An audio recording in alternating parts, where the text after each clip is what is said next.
कहानी है इंदौर के पास एक पॉश कॉलोनी सूर्य विहार की, जहां हर घर अपने आप में एक दुनिया था। लेकिन दो घर खास थे।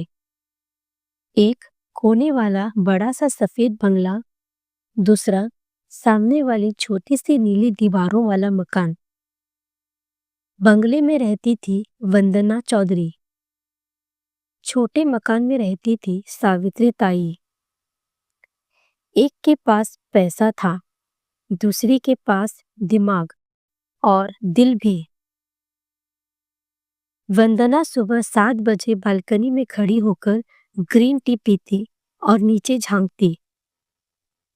ये सामने वाली हर रोज आंगन में पापड़ सुखाती रहती है।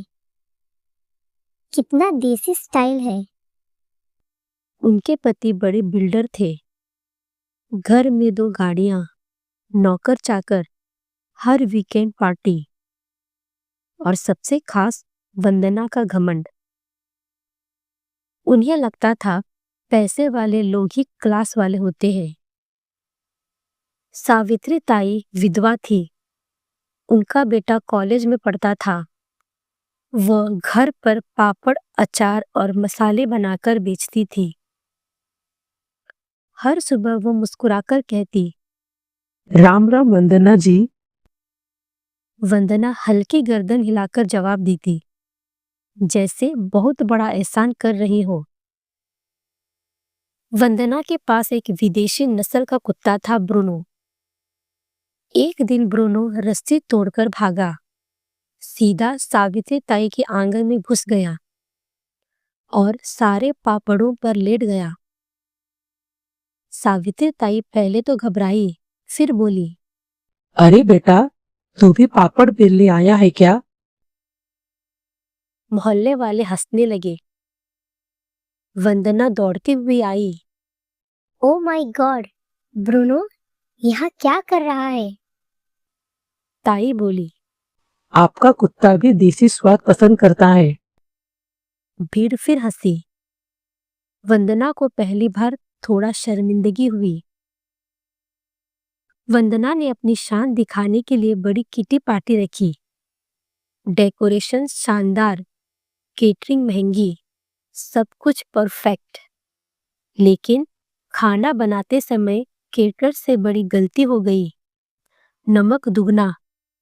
सारी सहेलियां मुंह बनाकर बैठ गई। तभी वंदना को याद आया सामने वाले ताई का अचार। मजबूरी में उन्हें बुलाना पड़ा। ताई ने अपने हाथ का आम का अचार और मसाला भेजा। सारा खाना बच गया। सहेलियां बोली, वाह, ये स्वाद कहाँ से आया? वंदना ने धीरे से कहा, सामने वाले घर से। वंदना के पति का बड़ा प्रोजेक्ट फेल हो गया। जमीन का केस कोर्ट में चला गया। पैसा अटक गया। बैंक का नोटिस आया। बंगले पर भी खतरा मंडराने लगा। वंदना को लगा, ये कैसे हो सकता है?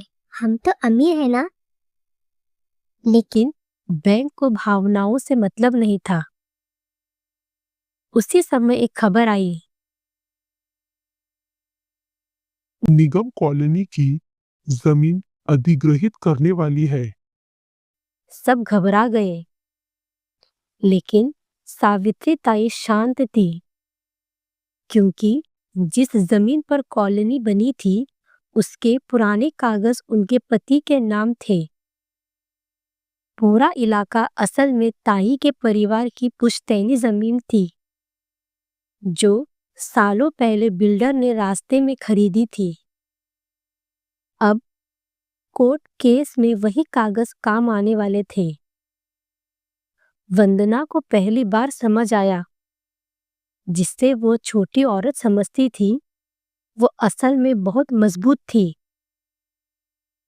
एक दिन वो खुद ताई के घर आई। धीरे से बोली, ताई, मुझे मदद चाहिए। ताई ने पूछा, पैसों की या समझ की? वंदना चुप हो गई।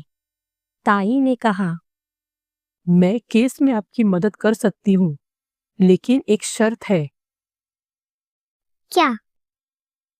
अब कभी किसी को छोटा मत समझना। वंदना की आंखें भर आई। उन्होंने सिर झुका दिया। कुछ महीनों बाद केस सुलझ गया। बंगला बच गया। वंदना ने कॉलोनी में एक बड़ा फंक्शन रखा। सबके सामने बोली, मैंने हमेशा सोचा था कि बड़ा घर ही अमीरी है, लेकिन असली अमीरी समझ और इंसानियत है, जो मुझे सामने वाले घर से मिली। सब तालियां बजाने लगे। ताई मुस्कुराई। अब पापड़ बेलना सीखोगी ना? वंदना हंस पड़ी। हाँ, और अचार भी। घमंड आंखों पर पर्दा डाल देता है। सादगी इंसान को असली ताकत देती है। वक्त किसी का भी बदल सकता है। जिससे आप छोटा समझते हैं, वो कल आपका सहारा भी बन सकता है। अगर आपको यह कहानी पसंद आई हो तो लाइक करें, शेयर करें और चैनल को सब्सक्राइब करना ना भूलें। धन्यवाद।